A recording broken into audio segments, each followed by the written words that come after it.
right now I'm going to show you how we're going to bring your sprites in that you're going to animate with the program called Snap. Now, if you've ever used Scratch before, you will see that Snap is very similar. The first thing you're going to want to do is sign up and create an account and log in, and you can do that under this cloud. And then when you're ready to save, you're going to obviously click Save, and we'll do that in a bit. So, like I said, all the commands that you use are categorized by these handy-dandy color-coded options. And to start with, we have the code over here. This is where you're going to actually put your code, assemble it, and then this is where you see you can test out your code. By default, you'll have a stage, and it'll be blank. I went ahead and created a stage by clicking the paint and painting this just right inside of the paint editor that comes with Snap. It's pretty primitive, but it works.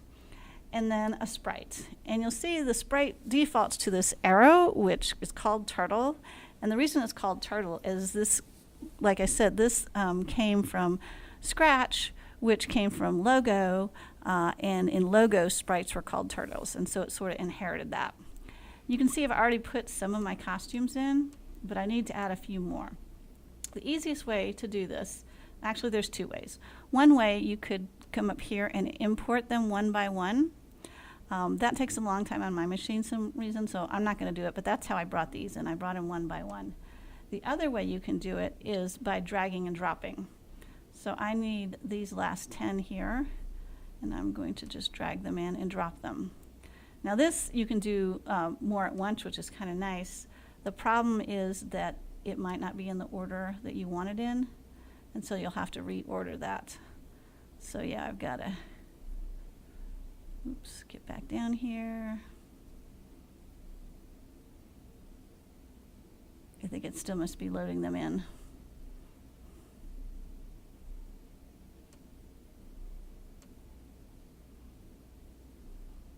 All right, yeah, I need to reorder so that 15 is at the end, and then 14, 13, 12, and 11. Okay, so I have my sprites in, my costumes for my sprite, and I'm ready to animate. We are going to start with a control. We want to bring two controls out, the when flag clicked and the when space is pressed. And we're going to have a start screen eventually, so when the flag is pressed, I want to hide this sprite. But then when the space is pressed, or whatever key you want it to be, I want it to show. And then I want it to start the animation. So we have the switch to costume, and I can just select the costumes I want and switch away.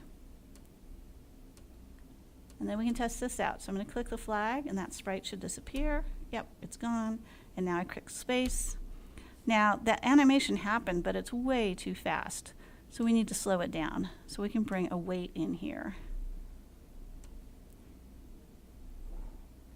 Oops.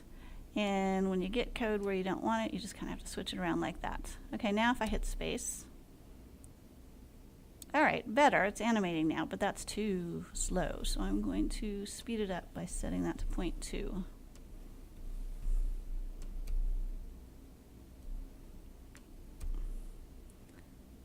There we go, that's better.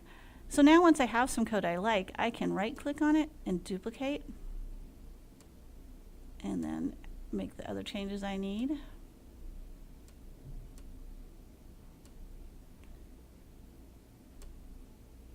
And we'll duplicate this whole thing.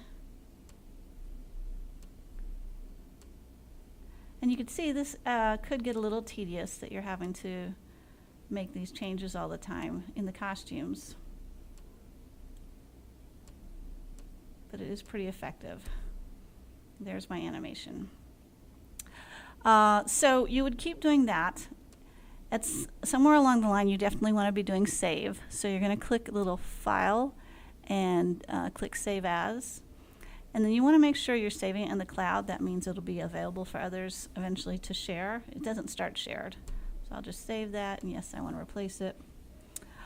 Now, as a challenge, what you might consider is using the repeat command instead of having to lay these out all the time, and do next costume and await.